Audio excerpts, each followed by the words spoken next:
Good morning, Fikreta. Good morning, Ellie. How are you? I'm doing good. How are you? Good, thank you. Good morning, everyone.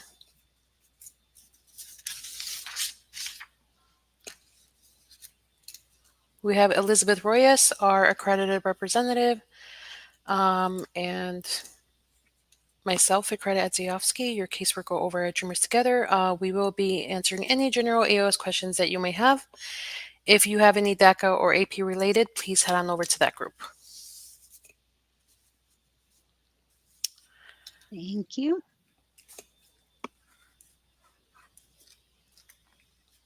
First topic I think where we're going to go over was the fees for USCIS.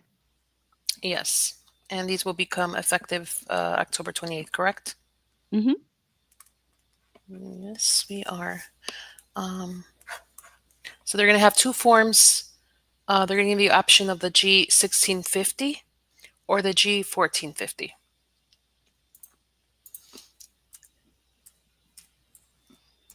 I don't really like the credit or debit cards. I feel the Um, same way. I would probably right now recommend the 1650. That's the ACH. They'll draw it directly out of your checking or saving account. Hmm. I think that it's going to be a little bit safer than trying to pay with a debit or credit card. I know I have seen in the past some instances where USCIS can't withdraw the from the credit or debit card because it's blocked or something happened, and so they send the whole packet back. And that's what I'm dreading with this new system that they're going to be implementing. So I'm suggesting for right now for my clients the one for the ACH, which is the 1650. But if you want to do the 1450, G1450 for the credit or debit card, just kind of be aware. I'm doing the same. I'm suggesting the G1650 for the ACH withdrawals as well. Um, just kind of staying on the safer side, just trying to avoid packets being returned or being rejected because there's an issue with your credit card or um, sometimes the banks, even with these debit cards, they might want to reach out to you and ask you, if you were the one that requested the withdrawal. So um, right now I suggest, obviously it's whatever our clients prefer, and to you guys out there as well, it's whatever you prefer. But I like to stick with the G1650s as well. We're gonna keep you posted and see how it works out these first few weeks. Not very Yes, happy that's about that. correct. Yes. So we're gonna I have two packets that were sent out with no issues yet, but again, it's still early.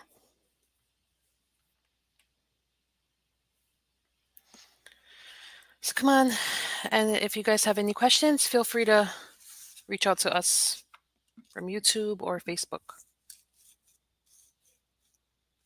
Yes. Let's see. They've been shared, so I don't think we have any comments. Nope, not yet. We have Oh, one. actually, there is one. Go ahead. Maria. Hello, Maria. Should change my last name prior or after AOS? Okay, so if you're married and you want to change your name to your married name, you can do this um, under current legal name. You would put the current legal name that you choose, and your maiden name obviously would go under other names. So if you want to change your name, you can do it on the AOS forms. I always say if you want to do it later, that's fine, but you're going to have to file the paperwork to get it changed on your green card later as well. So if you want a name change, just do it on the AOS forms prior. Um, I think it's a lot easier, and your green card will already have that name that you are currently using. Because if you go back and change your name later, it's a whole process. You're going to have to file. It's a paperwork and a fee that you're going to have to file to USCIS and ask for that name change. So why not do it now? Okay, if you're filling out your AOS paperwork, change your name on the AOS applications, and then just use your maiden name under other names used to avoid going back later and changing your name on your green card and submitting that form to USCIS asking obviously for them to change it and the paperwork and the fee that comes along. So if you want to change your name, just go ahead and do it what prior, you know, before you're sending your packet out. So if you are in the AOS process and you want to change your name, that's fine. You can do it on your AOS forms.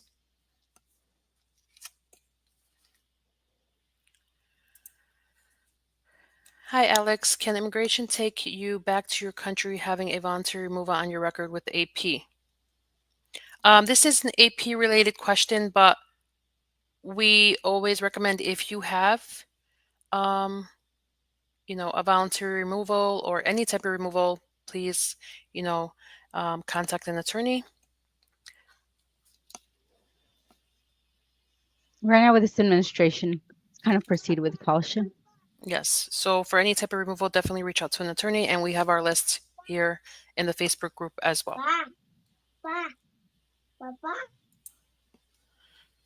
All right. So Maria says she just renewed her DACA. Um, if your name, again, even though you have renewed DACA and your name, you want to change it, you can still do that on the AOS forms if you would like to change it to your married name, even though your DACA states your maiden name. All you would do is on the AOS forms, you would put your um, maiden name down under other names used and just use your marriage name. And also, there is another point I wanted to make to this question. You can, again, if you want to change your name, that's fine. No, you cannot change your middle name. So let's just make that clear. A lot of clients or consults, they say, well, you know what? Why do I need to add my middle name in? I want to remove it. You cannot just simply remove your middle name. Okay. So if you want to change your name to your married name, that's fine. You can do it on the AOS forms. Just put your maiden name under other names used, and you cannot remove your middle name.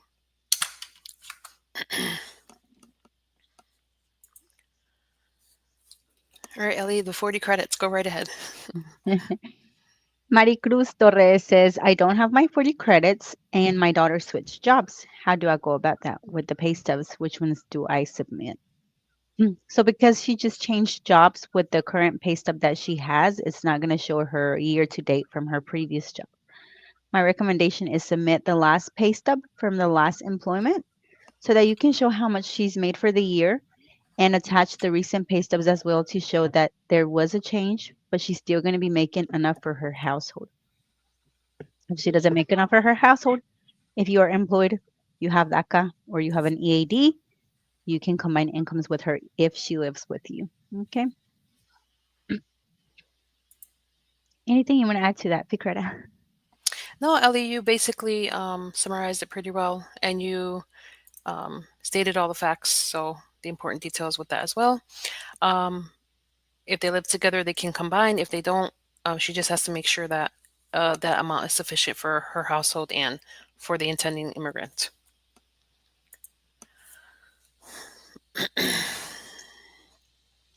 Maria, what I'm understanding is that even though I haven't done it with SSN DPS, I can still submit AOS with updated married name. Correct. You can submit your AOS forms with your married name as your current legal name and just, add your maiden name under other names used. Once you get your green card, you can always go down to the Social Security office and you can, you know, change your name on your SS card, or you can just ask for a new card in the forms and your name will already have been changed to your current legal name. Anything you would like to add to that, Ellie? Just the thing about the Social Security, if they don't send you that card automatically, you just have to Go make an get it. appointment. Trump changed that. And sometimes I forget. Yeah, sometimes a client will reach out and say, you know what, I haven't received my card. I'll just simply grab your green card and go down to the SSA office. Yes.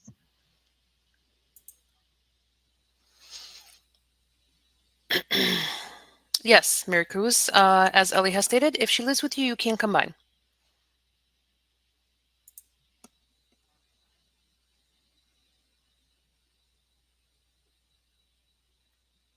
Joanne. Ellie, would you like to proceed? Or Sure, I'll take her. Um, Joe, I'm gonna say it wrong because I'm really bad at pronouncing names. I'm sorry, Joan, I think. How do you say that, Fikrata? How would you say her name? I just said Joan, so my apologies if I did pronounce it wrong. I'm sorry. I'm really bad at Same pronouncing here. names too. The civil surgeon filled out my forms with my maiden name because that's how it was shown on my DACA card, but my AOS forms show my married name. Will I have any issues with this? You won't have any issues, and the reason they do that is because whenever you go to a civil surgeon, you have to present yourself, and you have to provide some type of identification, photo Yes. identification. And if you're giving them an ID with your maiden name, that's the name that's going to go on the forms. If you want your married name to go on the forms, then you have to provide your picture ID with your married name, which if you're doing it with this process, you probably don't have that. So that's a reason why they do that because I've seen this more than often. But you're not going to have any issues. Your A number is still going to match. All of your personal information is going to match. And remember, on your other forms, you are putting other names used.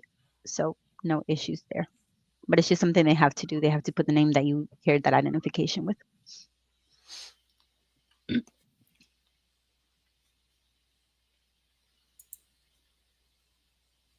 Yes, that's correct.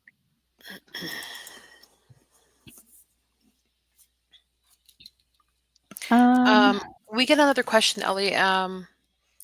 You know, my green card states my married name, and my Mexican passport states my maiden name. Will I have an issue traveling? You will not have an issue traveling because, um, just take your marriage certificate with you just in case. But obviously, you would explain that you're married and you changed your green card to your married name. You should not have any issues traveling with a green card stating your married name and your Mexican passport stating your maiden name. Because obviously, if you want to change your Mexican passport to your married name to match your green card, you would do it through the Mexican consul, or if you're in Mexico. Mexico, and I'm not sure if it's just in Mexico that does that or what other countries do this, Picreta, but for Mexico, they're never going to take off your maiden name. They will leave Hmm. your maiden name and then they'll add Add your marriage your, name. yeah. So it's Hmm. okay, like you say, just carry that marriage certificate, but Mexico will never do it. Yeah, that's the same thing with my native country as well. They will add in your marriage name. They will leave your maiden name in, but they will also add in the marriage name. The US, they will take off all these names and give you just your married name on your passport, which is Which is a weird. lot easier, but it's a lot easier though.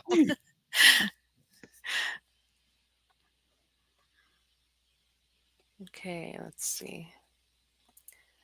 That is a question for you, Ellie. Are y'all going to be in Houston this Saturday? Yes, we are. We're going to be in Houston Friday and Saturday. We're going to be taking appointments in our new office in Houston. Um, we'd love to see everybody there. So reach out, let us know. You're welcome, Joan. Luis, I made 26,444 for 2024. Would I be able to sponsor my spouse if it's just me and her? Okay, so if you go onto the USCIS website and you type in I-864P, that is the 2025 HHS Poverty Guidelines for Affidavit of Support. For a household of two, the petitioner has to make above $26,437. And I say above because I always like to play it safe. I always like to be over that number. So again, for a household of two, um, your poverty guidelines for the petitioner have to be above 125%, which means you have to make above $26,437, unless you are on active duty in the U.S. Armed Forces. Then they would accept the 21,150 or above. So unless you are, an active member in the military, um, 26,444 for a household of two um, is a little above what you're supposed to make. So you make enough, but some officers, it depends, they want to see a little more than that because the cutoff for a household of two is $26,437. So you're just above that by a few dollars. Unless you are an active member in the military, then they would accept 21,150 or above. So just to play it safe, Ellie, I would just like get a joint sponsor or combine incomes because I like to play it safe because I'm always concerned the officer might look at this and say, no, this is just right above what you're supposed to be making, even though the poverty guidelines show that Luis is going to make enough. I like to go over just a little bit too. Hmm. Now Yeah, you want to look at the pay stubs. You have to correct. take that in consideration. I'll kind of just give a brief explanation. Let's say somebody makes 27,000. That's what they're gonna make. But then they take off a vacation, unpaid vacation. They're not gonna meet that because they were on vacation for a few weeks. So you want to go back on your pay stub also and make sure that That's right, that's actually. Luis. Yep. You want to take at least your last 3 months of pay stubs, Luis, and you know, look at your year to date. And hopefully for 2025, you'll have made a little more than the 26,444. Again, they're not looking at your taxes for your current income. They're looking at your pay stubs. So grab your most recent pay stubs and look at the year to date and make sure that year to date, ideally shows a little more than 26,444 for 2025.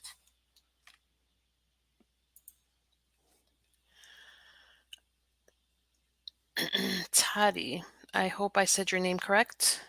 Helping a friend fill out the I-485. How can I answer 75 and 76? He's been here since he was 5 years old, since 2001. Got DACA at age 15, almost 16. Did AP 2 years ago and has always renewed DACA on time. Okay, so one of those questions on I-485, it asks if you ever entered without inspection. And then the other one asks, if you've accrued unlawful presence. And we can't directly advise you on how to answer those. The best thing for you to do is, schedule a question session, and you'll be able to provide more information to us, and we'll be able to guide you on how to answer those questions. Because no case is the same. I can't just give you general information on how to answer that, but I can tell you this: on number 75, it asks if you have ever entered without inspection, meaning have you ever? And if you have accrued some unlawful presence, maybe, you know, that entry without inspection all the way to the day before your DACA was approved. So there are, on 75 and 76, no case is the same. So we need a little more detail on that. And then every time you answer yes to one of those questions, you have to provide a statement to that. You have to provide a reason. So what I can say is have your friend schedule a general question session with us. We can work around his case and advise him better on these two questions because, you know, again, no case is the same and we can't just give you direct answers on how to answer those. Because even though they did get DACA under 18, you still have an explanation you need to provide to USCIS.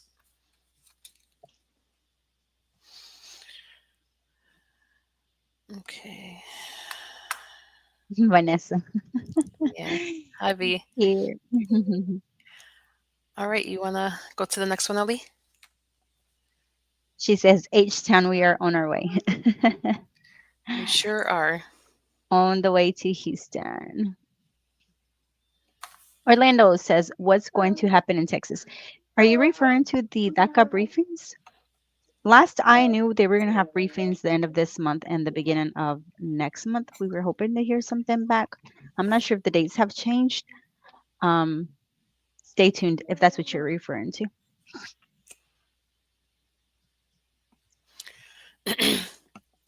I also want to advise you guys that these are the general questions, okay? So when you ask us something directly pertaining to your case, we don't know of the facts about your case. We are just giving you the general information. If you want us to, provide a little more detail around your case, then book a general question session or a consultation with us, and we can, customize. We can like basically work around your case and customize a little more information to that particular case, because what we provide here is just general information. So, if you want to be particular with your case and you want us to answer directly to that case, book a Q&A with us or a consultation. We'll be able, to ask you a series of questions, take a background, and then we'll be able to proceed.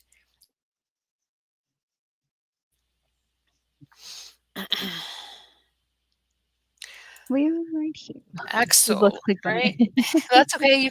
You must have clicked on it first. You can go right ahead. um, Axel says, what do you have to make to sponsor someone, and does it affect if you sponsor multiple applicants? So you want to first make sure that you have enough for your household plus the person that's going to be receiving their green card. You want to go look at the IA64P. Well, how much is it? Depends how many members you have in your household. Okay. So first is first, go look at IA64P. Yep.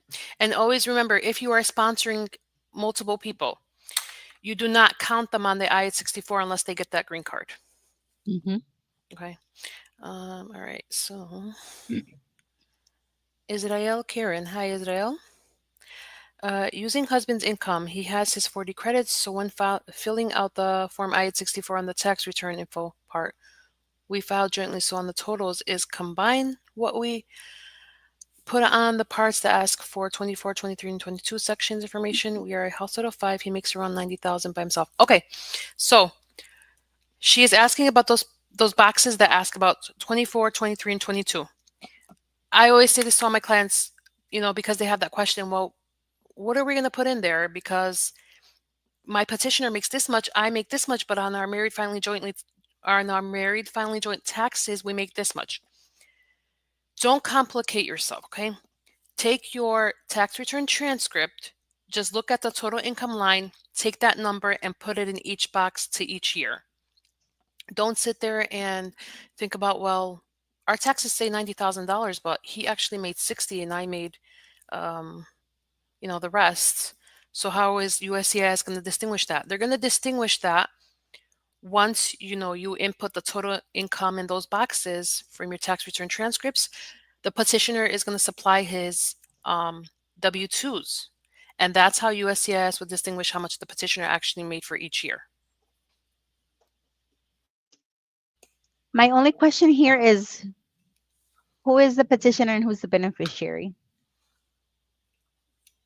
Yeah, because now, if your husband is the beneficiary and he has the 40 credits, then just have him take that route and use the 40 credits. Just have him take his SSA statement and, ask for the exemption on page 8 of the I-45.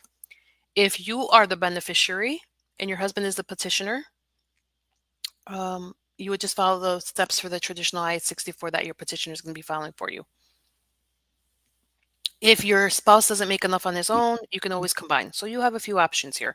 Um, But either yeah, 40 credits or IA64, yeah, not both. you can't do both, correct. So if your husband is the beneficiary, meaning the one that's applying for a green card, and he has his 10 years and his 40 credits, they will not need the petitioner.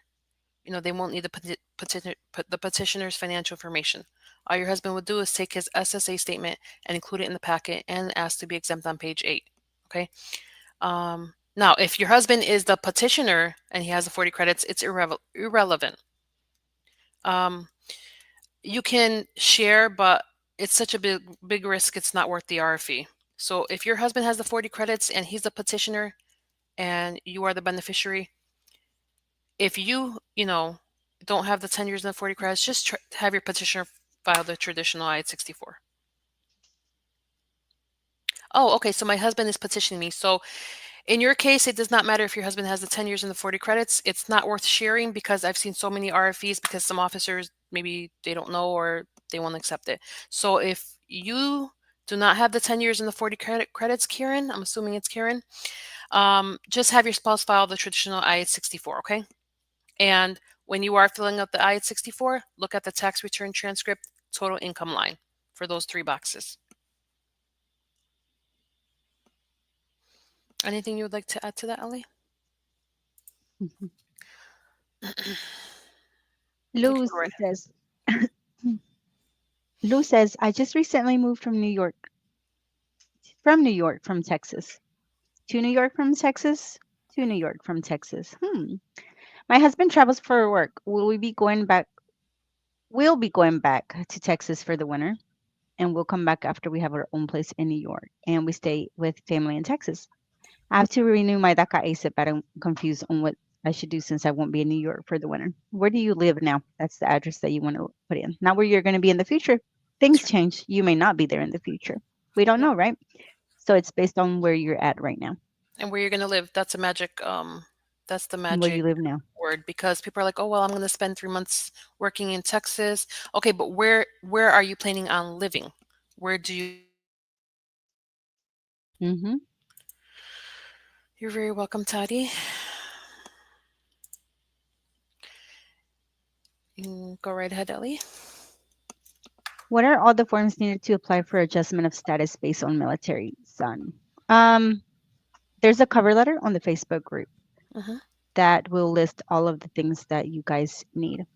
There is a very big difference again, and I tell this to people that are interested in doing their own packet is we do provide the resources. Resources on the Facebook group are completely free.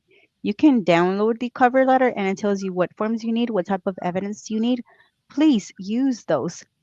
The thing about, doing your own packet is you're going to have to do a lot of research. You're going to have to read through a lot. We have tutorials on YouTube that you can go and that you can watch if this is something that you wish to do on your own. And it's doable because we have had a lot of people in the Facebook group say, hey, I was able to do this on my own. If you don't have a straightforward case and you need an attorney, please do not try to do this on your own right now. If you do not have a straightforward case, if there is a deportation order involved, remove expedited removal, voluntary departures, um, pending deportation order, don't move forward by yourself. You need an attorney. Okay, you're gonna run into issues if there's an active deportation order and you show up to one of these interviews, and you don't have DACA. It's gonna be an issue. So you want to hire an attorney. We do have an attorney list in the Facebook group. So again, if this is something that you're interested in, the resources are there. If you have questions, you can book a general Q&A. We're more than happy to, point you in the right direction. But again, the resources are there in the Facebook group, and we also do these lives free of charge to help, the community with just the general questions. But like Greta mentioned earlier, more in depth, we do ask that you book a consultation. Yes, just please don't go into these, interviews with removal orders, thinking that because you're adjusting your status through your spouse, that they're just gonna terminate them or dismiss them at the interview. They are not gonna do that. No, I've seen more than one case here in the Facebook group. Sometimes they don't know. That's also very important. Make sure you don't have one. Um, know what's in your immigration. Talk to your family members where we ever stop. I know I can say for like the Hispanic community, we our parents think that if we're not talking about certain things that they don't exist, but with immigration, these things are gonna be what's gonna make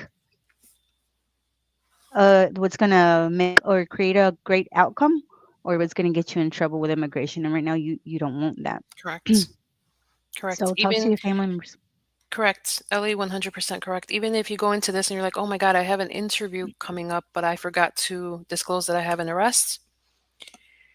Depending on what that arrest is, please contact an attorney or get the disposition, from that arrest at the court. Make sure it's court certified and maybe then contact an attorney or have a Q&A with us.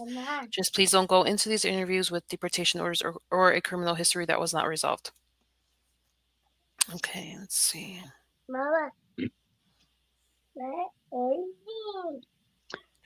Um, there we go. Something what we were talking about the rest. Yeah, Uriel. I'm married, have been arrested in the past, but have renewing DACA since its inception. Any advice on where to go from here? I want to do AP, then AOS. All right, so I have had clients that have not disclosed their arrests on DACA, and I have been asked, not to disclose it on their AOS case. We cannot do that. You have to disclose your arrest on your AOS case and the outcome and provide the court certified disposition to that arrest. So, when it comes down to your AOS case, you need to disclose that arrest. They're going to want the disposition, and they're going to want it court certified. If it's something you're concerned about, which I truly think that you should, you know, contact an attorney and speak to them about, you do not want to proceed with these AOS cases with arrests, even though, some people are like, yeah, but I didn't disclose it and that, and I've been renewing with no issues. AOS is a little more thorough. Um, so you don't want to go into this an officer sitting there with your history because you're going to run into a problem. And not only that, you don't want them, to charge you with misrepresentation or fraud because you didn't state it on your DACA renewal notices. Okay, they can do that too. So if you have not disclosed it and it's something of concern, then definitely go to court, get that disposition, and call an attorney.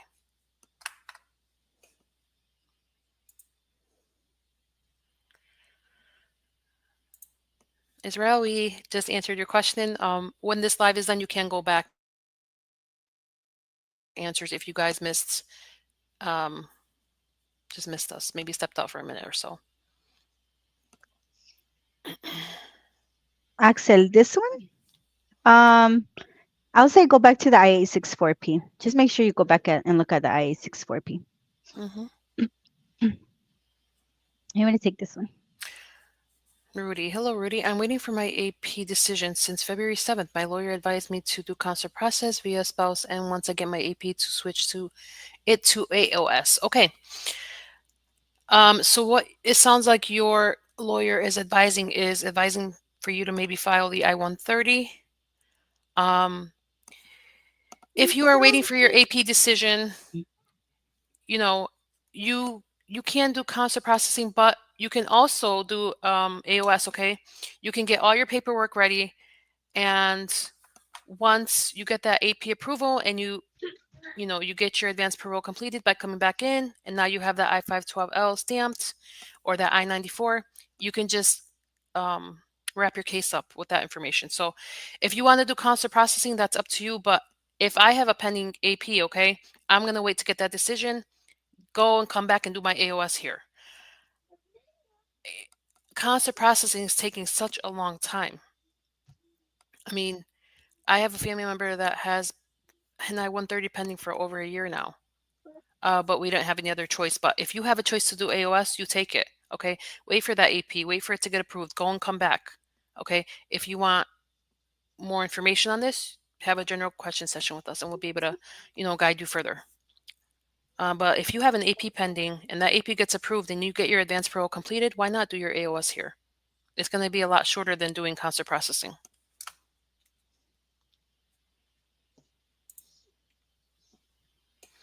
Gabby, any new application updates? We just spoke about the G1650 and the G1450. Again, you can rewind this once we're done and you can hear about that. Go ahead, Ellie. I've been waiting for a response on my renewal since January 2025. Wow, that's a very long time. And still haven't received anything. Who can I contact? USCIS needs to be on Yes. speed dial right now. hmm And you need to call every single day. But first of all, let's backtrack a little bit. Did you get a receipt number? And that this is my first question because we also do DACA renewals, okay? And you would be surprised at the amount of people that would tell me, I've been waiting for my DACA renewal for 8 months, 9 months.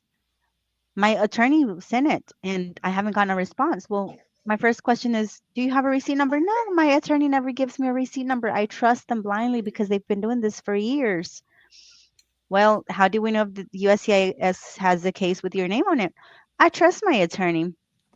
I kid you not. A couple of times I told them call USCIS and tell them your information and ask them, can they provide the receipt number for your case? There was not even a receipt number because attorney never sent the DACA renewal. So first question is first, Um, make sure that USCIS has one. And I see that she does have a receipt number. Perfect. You know there's something in their system. Contact USCIS, call the 1-800 number, say InfoPass. They will transfer you to an agent. Explain to the agent how long you've been waiting.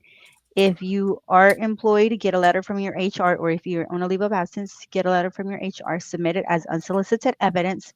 Try to do out of normal process and time.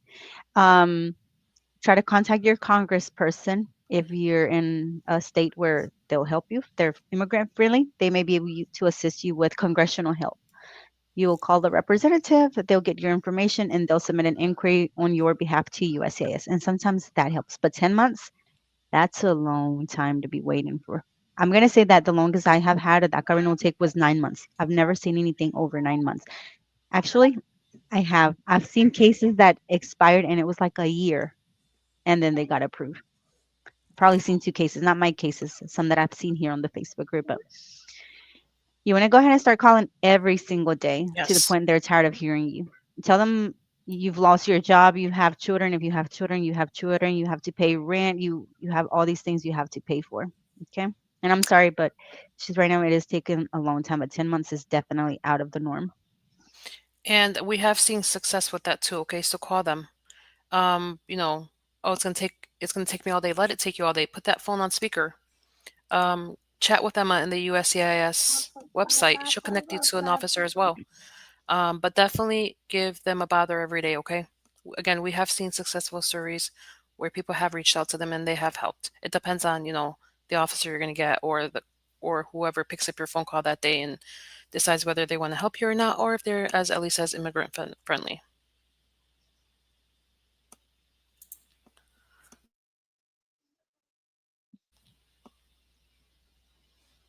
That name, it looks familiar, Dio. Rayo comes every week to our lives. Hi, Dio. Thank you. We Um, appreciate it. very much. Dice que muchas gracias, Rayo. Que lo aprecia mucho que está aquí todas, semana tras semana. Rayo está. Dice, hola Eli, buenos días. Tengo una amiga que tiene dos hijos. A uno lo trajo de 6 años y llegó aquí en el 2015. Por si se abren las aplicaciones para solicitar por primera vez el DACA de su hijo, ella podría calificar. Desafortunadamente, no, ya que tenía que haber estado aquí desde junio del 2007. No es mala idea empezar a reunir documentos para probar que están aquí desde el 2015 por si se llegaran a cambiar las fechas o los requisitos para aplicar por primera vez. Pero con los requisitos actuales tenía que haber estado en Estados Unidos desde junio del 2007 y haber estado en Estados Unidos físicamente presente junio del 2012, cosa que si entró en el 2015 no calificaría porque no entró hasta después de la fecha. Pero las personas que sí calificarían por DACA, para DACA por primera vez cumpliendo los 7 requisitos, si llegaran a comenzar a aprobar nuevas aplicaciones, porque recuerden, si los están aceptando, inmigración va a tomar su dinero, pero no van a aprobar, no van a hacer nada con esa solicitud. Pero si inmigración comienza a aprobar estas solicitudes, Dreamers Together sí va a ofrecer citas para aplicantes por primera vez de DACA. Pero tienen que tener mucho cuidado con eso porque son 7 requisitos. En la página de USCIS van a ver cuáles son los requisitos. Este, son los 7 requisitos para ver si calificarían o no calificarían. Okay. Next question. I believe it's in Rhode Island again. Oh, okay. Para solicitar el perdón 21AC1, ¿cuánto tarda y cuánto es el cargo por ayudar a solicitarlo? Nosotros no hacemos perdones. Para perdones necesita un abogado. Okay. Attorney list. If you need a waiver, you need to reach out to an attorney. Dreamers Together does not handle waivers. I think that's, we've been here more than intended. Yeah. So, we just want to, note a very important thing before we go, okay? Our Facebook group provides you with a safe space, to ask your questions, to, talk about your experience. We're all one big, family in there. We all help each other out. You know, we don't want anyone DMing anyone in there. We truly appreciate it. If you guys just follow the guidelines and the rules, they are there for a reason. They are there for your safety, okay? And is there anything else you would like to add to that, Ellie? Yeah, there's a lot to add to that. So we do really ask that you respect the safe space that has been created for everybody. We do ask that you don't send private messages to other members. You don't know where that your information is going to end up, okay? Mhm. That's the very most important thing. And I'm not saying that people that are asking to be DM that's what they're doing, but we never know what people's real intentions are, and the only way to make sure that everybody is safe is by not allowing DMs. There's a lot of resources here in the Facebook group. If you truly want to help somebody, make a public post. Make a Yes, public post. Everybody, we have I think over 50,000. I've lost track of how many members we have in the me too. Facebook group. We have over 50,000 members that could benefit from one post versus DMing one person. If the information is general, there's really no need to send somebody a private message because there's nothing private to be spoken of, right? Because it's general information. The only reason somebody would ask for it to be DM is to try to be more personal, getting more information. Again, not everybody's intentions are the same. Um, you can just, it's very hard to trust people right now, especially with your information. So, again, Yes, just be very respectful. We are very strict on DMing. We are very, and a warning a couple of times, multiple infractions will result in being removed from the group. And we would hate for anybody to be removed because, again, there's a lot of resources here that are supposed to help you. So please, that is one thing. Be respectful. I have came across a couple of laughing emojis whenever somebody asks a question. Unfortunately, we all don't know, right? Some of us, we live in correct. just our own world and we have no clue. Like, we have no clue of what's going on because we have our own things. We deal with our children, we deal with our tight schedule, we deal with work. And so sometimes these are genuine questions. So there's also no need to make fun or laugh at somebody's questions. They're genuine questions at the end of the day. Yes. Um, we are facing very hard times right now with immigration. It's tough out here. And you know what? There's nothing wrong with maybe you want to share something with us. You know, instead of asking for someone to DM you, just share it with us. Post it as a post. Yeah. Share it with us. That way you can help the community out. Mhm. Again, we have rules and guidelines in place for your safety. Okay, so you don't want your personal information to end up in the wrong hands. Yeah. Just make a general post, tag everybody, or if you want to tag a certain person, you're more than welcome to tag a certain person. But DMs, that's a touchy subject. Just again, I don't even respond to DMs to people that ask questions. If you want more information, book an appointment. Everything comes through Dreamers Together. So, same way we don't DM members of the Facebook community, we ask that everybody doesn't DM either. Um, but I think that's it for today. Ricardo, what do you think? Yep, we have to go because we have appointments to tend to. But please get your questions ready for next week. We hope that we Yes. have a very productive and busy live next week with you guys. Okay. Thank you. Bye bye, Thank everyone. you. Have a great day. Bye bye.